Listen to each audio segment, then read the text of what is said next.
ciśnie się do światła, niby warstwy skóry, tłok patrzących twarzy, z potruszonej darni spoglądają jedna za drugiej do góry.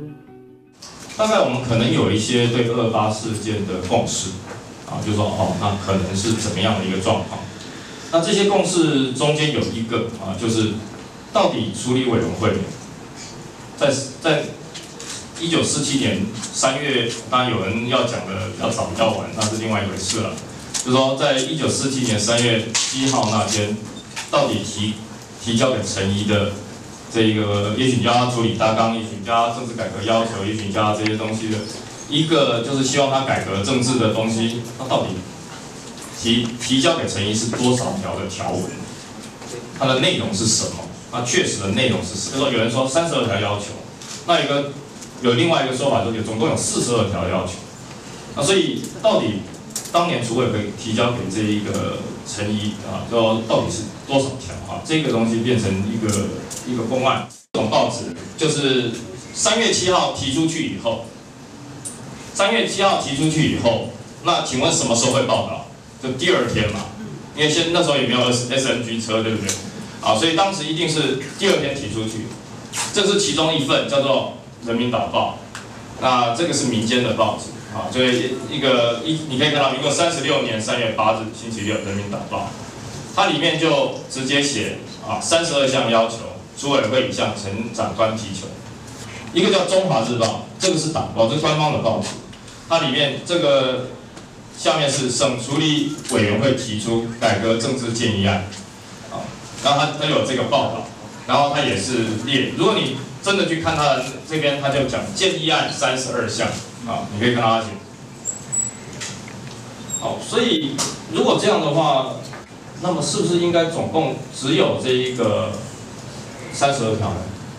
那应该是啊，所以当时有些报纸，他直接在那边叫他建议这个书32项或者什么。那42条这个名称怎么出来的？看了42条的《重建日报》，看了42条的《台湾新生报》跟《中华日报》是41了哈，他们都没有42条这个名称。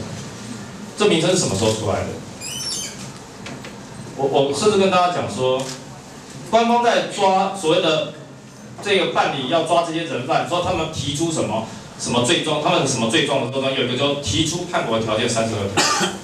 那你如果原本就是42条，那你要抓人的时候，你的罪状应该说他的罪状是提出叛国条件42啊。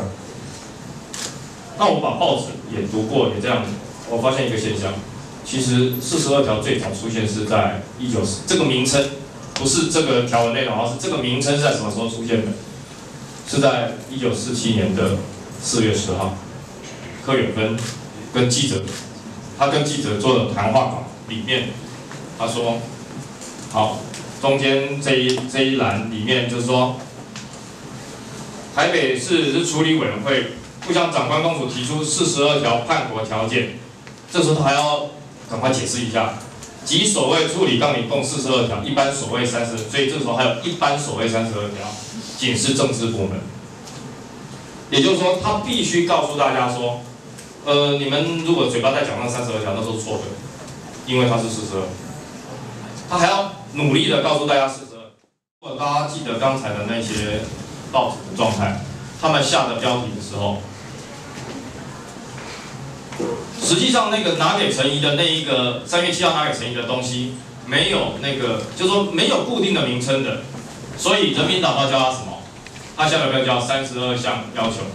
中华日报叫他政治改革建议案，然后内文里面写到建议案32项，煞2项哈。大明报标题叫他建议书，然后内文叫他32项建议。哎，奇怪了，台湾新生报、中华日报、重庆日报这3家报纸报道42条的这一组的，有志一同，意见一致，都叫他处理大纲。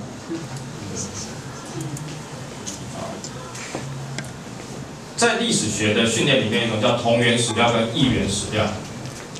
啊，那我大一指导常常要教学生一件事，因为他就说很多人都这样说啊，所以是对的。没有，你们全部都来自同一个来源的时候，很多人再多也没用，100万人13亿都没有用。你同样的来源，大家讲一样的都是同一个来源，它只等于1，它只等于1。所以为什么这个法官或者检察官要起诉人家要怎么样？要做一种东西叫隔离侦讯。那你们串证呢？有串证之余要怎么样收押？为什么？你们串证串完以后，你们就是1嘛。那我要看你们检视你们不同的说辞。这个是我们用的很习惯，平常事实上照理说啊，当然是正常的检察官，因为我们现在检察官都在正常，法官不在正常。但是就正常的检察官，他很清楚嘛，这叫隔离侦讯，这就是说，因为你可以检视不同的证词，你们说辞如果不一样，但是说辞一样的时候，那可能是串供。奇怪，他们下标怎么下的所以他们当时一定是用手机联络的啦。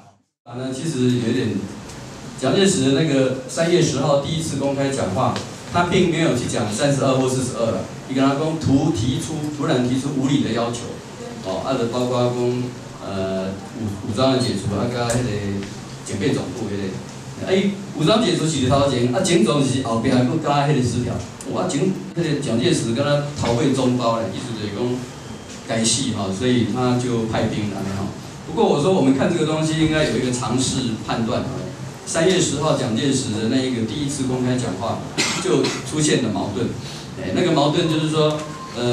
你讲说我们本来已经处理好了，是因为处理委员会突然提出这种不合理的要求，就怎样因为派兵是3月5号以前的事情，你怎么可能是处委会7号提出来之后你才派兵呢？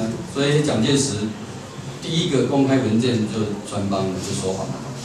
所以讲我们要追究蒋介石的责任我在想那个。一种的就是比较开心，你讲你根本就说你早就。Zdjęcia pamiątki mapy miast i wsi, ale nie ma broni, to nie pole bitwy. Może wszyscy byli na to samo chorzy, te same nad karkiem okrągłe urazy.